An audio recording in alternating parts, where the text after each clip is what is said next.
حدیث بخاری میں ہے، آپ نے دیکھا کہ کعب بن اشرف یہودی بہت تکلیفیں مسلمانوں کو پہنچاتا تھا، اور اس کا اسمس بہت بڑا گھر قباء کے پاس تھا، اور وہ جزیرے کا بہت بڑا آدمی سمجھا جاتا تھا۔ تو حضرت نے صحابہ سے کہا کہ کون کعب بن اشرف سے میری جان چھڑائے، فإنہ آذى اللہ ورسولہ، اس نے اللہ اور رسول کو بہت تکلیف پہنچائی۔ وہ مسلمانوں کو جو تکلیفیں پہنچ رہی تھی وہ اللہ اور اللہ کے رسول پر ایمان کی وجہ سے تھی نا۔ جیسے کوئی شخص اس درس میں آئے اور اس کو کوئی تکلیف دے تو یہ تکلیف درس کو دے رہا ہے، تو وہ مسلمان جو کعب بن اشرف کے ہاتھوں پریشان تھے، ان مسلمانوں کا جرم کیا تھا؟ اللہ اور رسول پر ایمان۔ تو حضرت نے فرمایا یہ کعب کی تکلیفیں مسلمانوں کو نہیں، اللہ اور اللہ کے رسول کو پہنچ رہی۔ مسلمانوں کا درد اور غم بڑا کر کے ظاہر کرنے کے لیے محمد بن مسلمہ نے کہا میں جاؤں۔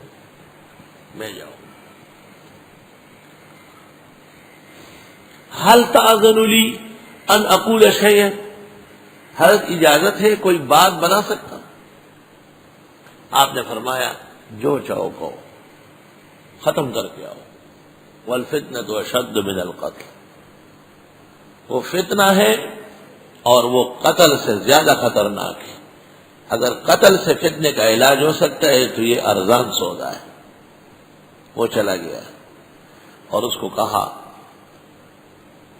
کہ ہم پیغمبر اسلام سے بہت تنگ آئے ہیں اور روزانہ چندے مانگ رہے ہیں، پیسے مانگ رہے ہیں، فَإِنَّهُ قَدْ عَنَّانَا، ہمیں بہت تکلیف میں ہے۔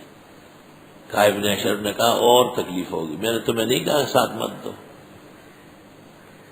اعتماد میں لینا تھا۔ اور کہا کہ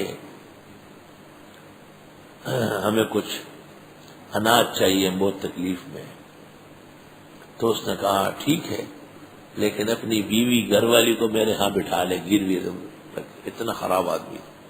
اس دور میں بھی کوئی اتنا خراب آدمی نہیں ہوگا جو کسی کو کہے کہ قرضے میں اپنی گھر والی میرے گھر چھوڑو۔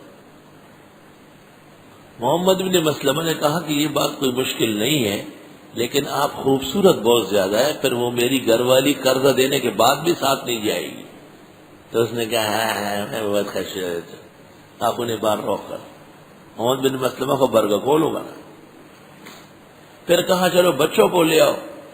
تو محمد بن مسلمہ نے کہا یہ بھی ہو سکتا ہے، لیکن ہم تو قرضہ ادا کر لیں گے اور بچے واپس جائیں گے، لوگ کہیں گے یہ غلام ہے، فلاں کے ہاں اتنے وثق اتنے اناج کے بدلے میں غلامی کر چکے ہیں، تو داغ نہیں جائے گا۔ کعب اشرف نے کہا کہ پھر آپ کرنا کیا چاہتے ہیں؟ تو اس نے کہا جتنے ہتھیار ہمارے پاس ہے وہ لا کے رکھو، نیزے، تلوار، خنجر۔ تو اس نے کہا بالکل یہ تو ضرور لاؤ۔ اپنے ساتھ 3 ساتھیوں کو لایا اور ان سے کہا کسی طریقے سے میں اس کا سر پکڑ کے تمہیں دوں گا، تو آسرا نہ کرنا۔ اللہ تعالیٰ نے پیغمبر کے صحابہ کو کیسی جرأت، شجاعت اور کمال مردانگی عطا فرمائی۔ رات کو ذرا دیر سے آئے، دروازے پر دستک دی تو کعب بن اشرف اٹھنے لگا، تو بیوی نے اس کو کہا مت جاؤ، مجھے اس آواز سے تیرے قتل کی بو آ رہی ہے۔ اتفاقات ہوتے ہیں بعض اوقات، اتفاقی کلام بھی صادر ہوتا ہے، ورنہ وہ غیر مسلم عورت تھی، اس کی کرامت کہاں سے آئی؟ اس نے کہا میں بہادر آدمی ہوں، شجاع اور بہادر کو کوئی جس وقت پکارے وہ باہر جائے گا، میں نہیں ڈرتا۔ باہر گیا، محمد بن مسلمہ نے معذرت کی کہ ہمیں آنے میں ذرا دیر ہوئی، مدینہ سے یہاں پہنچنے میں۔ ہتھیار لائے کا سب لائے، یہ رکھا، یہ اپنے اوپر شال ڈال کے پنجاب کے گسیٹے کی طرح اور شال گسیٹ رہا ہے۔ تو اس نے کہا بہت خوب خوشبو آ رہی ہے، بہت مہک رہے آپ۔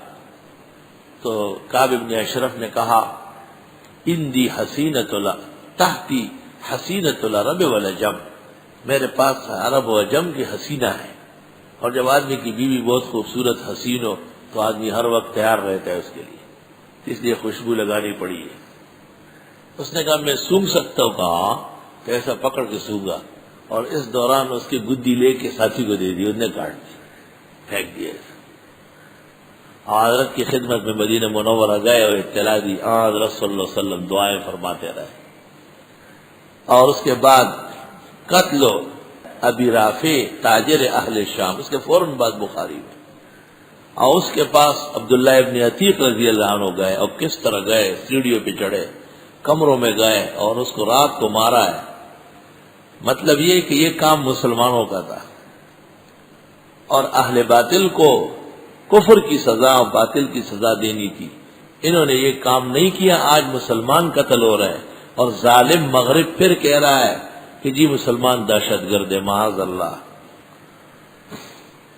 فَإِنْ قَاتَلُوكُمْ، پس اگر انہوں نے تم سے قتال کیا یعنی حرم میں، فَاقْتُلُوهُمْ، پھر مارو انہیں۔ كَذَلِكَ جَزَاءُ الْكَافِرِينَ، یوں سزا دیتا ہے اللہ کافروں کو، یا اسی طرح سزا ہے کافروں کی۔ فَإِنْ انْتَهُوا، پس اگر یہ باز آئے، فَإِنَّ اللَّهَ غَفُورٌ رَحِيمٌ۔ وَقَاتِلُوهُمْ حَتَّى لَا تَكُونَ فِتْنَةٌ، قتال کرو ان سے یہاں تک کہ نہ رہے یہ فتنہ، یعنی کفر و شرک کا۔ آیت میں موجود ہے کہ فتنے سے مراد کفر و شرک ہے۔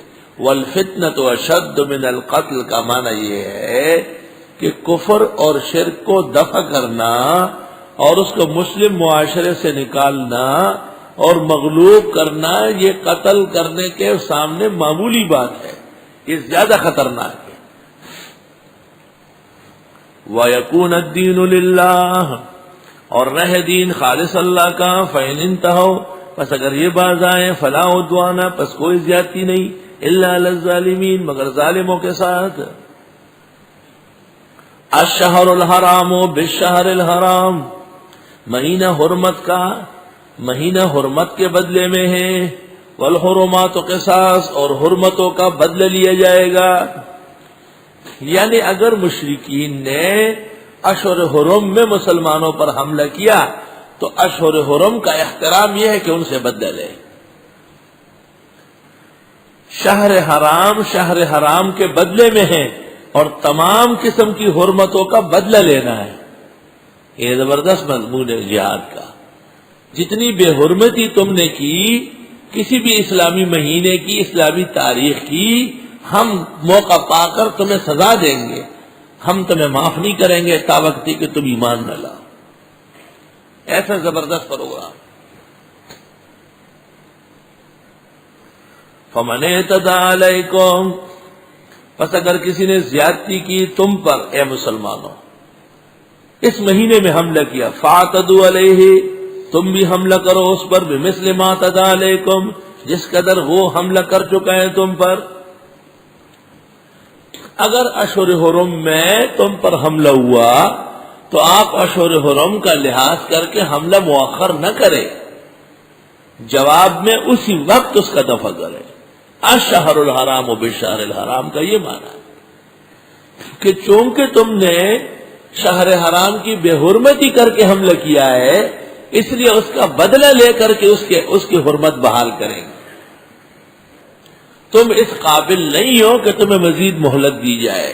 واتقوا اللہ، اللہ سے ڈرو، وَاعْلَمُوا، جان لو، ان اللہ مع المتقین، بے شک اللہ تعالیٰ پرہیزگاروں کے ساتھ ہے۔ میدان میں، جنگ میں، دشمن کے ساتھ برتاؤ میں بھی تقوی و پرہیزگاری کو ہاتھ سے نہ جانے دیں۔ اس جگہ تقوی اور پرہیزگاری سے مراد تین ہے۔ ایک ہے دشمن کے مقابلے میں ثابت قدمی، اور دوسری ہے دشمن کے بارے میں لحاظ نہ کرنا، اور تیسری بات ہے دشمن کو آخری ٹھکانے تک پہنچانا۔ یہاں تقوی سے مراد دشمن کو معاف کرنا نہیں ہے، آیات اس کے خلاف ہے۔ آیات نے للکار کر کہا کہ حرم میں بھی مارو اور حرم میں بھی مارو، ہر حال میں کفر کی بےخبری کر لو، شرک کی بےخبری کر لو، کیونکہ یہ کفر اور شرک تمام فتنوں کی جڑ ہے۔ اس کے کاٹنے میں نہ دیر کرو نہ لحاظ کرو۔